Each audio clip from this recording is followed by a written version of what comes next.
Welcome, friends, to another edition of The Stack. I am Flake, and look who I've got with me here, none other than Kellen, a.k.a. Red Zone Rogue. How are you, my friend?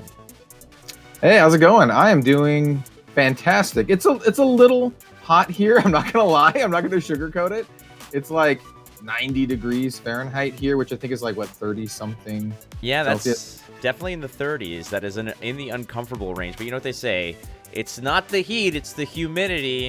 And then you smack those people. Yeah.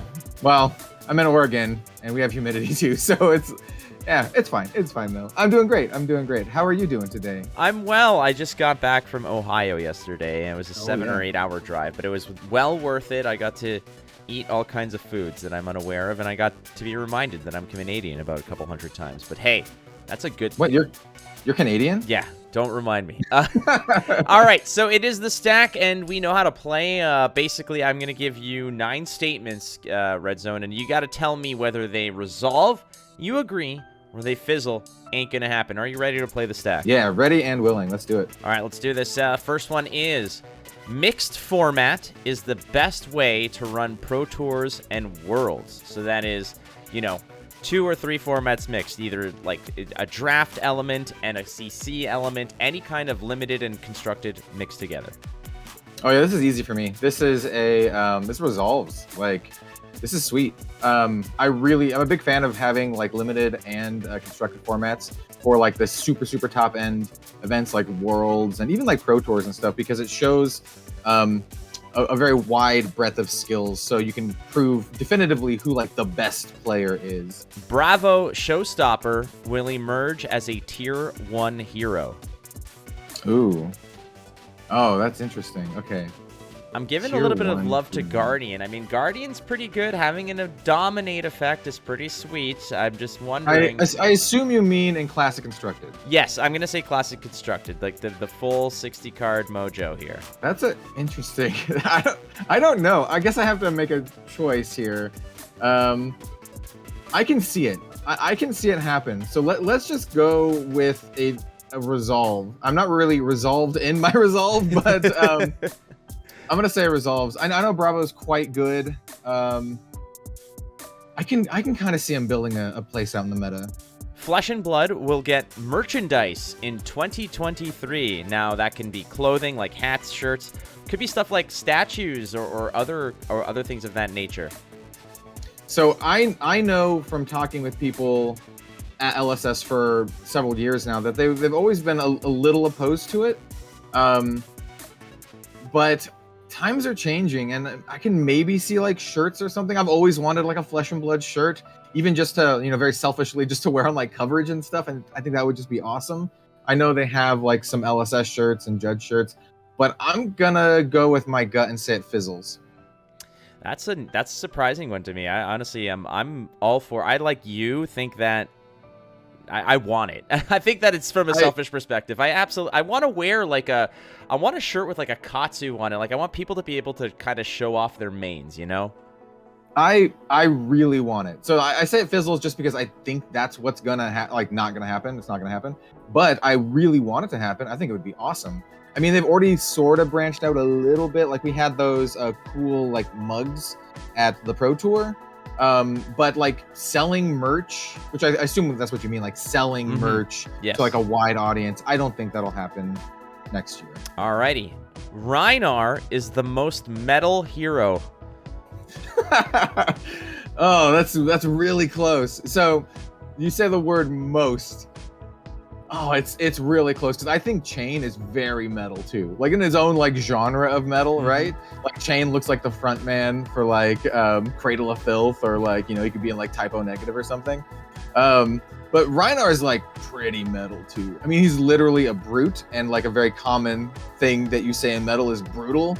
So I'm gonna give it to him. I'm gonna say that resolves.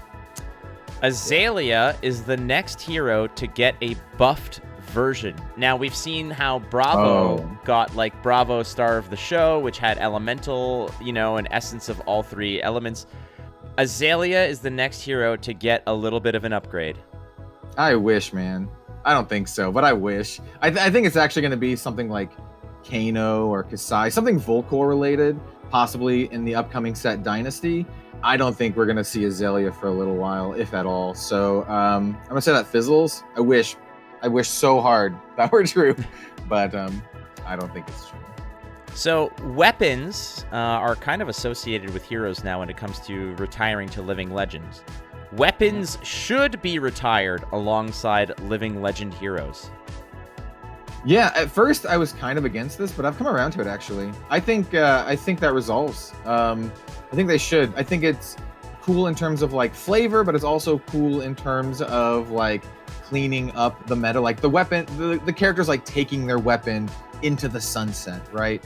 And also like if the weapon's like really strong and oppressive, like Rosetta Thorn, then once Briar hits Living Legend, it gets pushed out, and then people can rejoice and not have to deal with it. So I like it from a gameplay perspective, and I like it from like a lore perspective too. So yeah, I'm down with that. I think that resolves. The tough part about it is that like it seems sometimes that the heroes that do go through take like the random garbage that they find. It's not like they're taking the real weapons with them, you know, but hey, it is what it is. Worlds is a bigger deal than Pro Tour.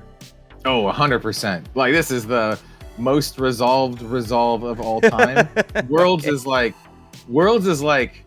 the pinnacle, right? Like if there's any Flesh and Blood event that you're ever gonna go to, whoever's listening to this, it's gotta be Worlds. Like the first major Worlds at the end of this season, I think it's gonna be such a huge deal, and it's gonna be like so awesome.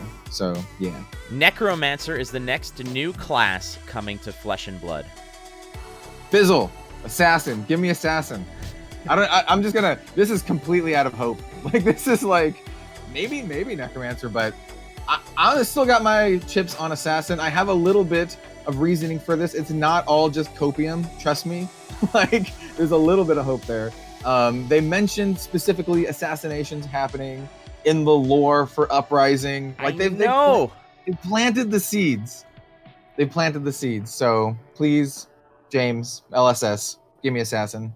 Please. We have done so much digging through all of the clues and Easter eggs, and the fact that, you know, when I had James on Instant Speed a while back and just talking about it, he was like, I had a great time listening to all this garbage you guys were spewing, trying to figure it out. Yeah, so I would love it to be Necromancer, because I kind of have my own ideas as to how that can be. But Ultimate Pit Fight will be a premier event in 2023, as in winning an Ultimate Pit Fight event will garner you like a gold foil or something. Like there's gonna be at least a battle hardened that is Ultimate Pit Fight. Oh, okay. So, not a lot of folks know this, but a gold has been awarded as a prize for Ultimate Pit Fight already. It was the Ultimate Pit Fight that I believe happened in Jersey for the Pro Tour. They got a gold Silver Palms, which is kind of a weird thing to say, a gold Silver Palms. But your real question is it going to be at like a battle hardened or something like that? Yes, and I'm talking about like either, you know, something battle hardened or more. Like there's a cash prize involved. Like, you know, I can kind of see how I don't understand how the format might actually shake out in terms of creating a top 8 in this. As much as I want that to be true, I think it fizzles. Like I don't think we'll see it that soon. I think it's a possibility we see it like further on in the future.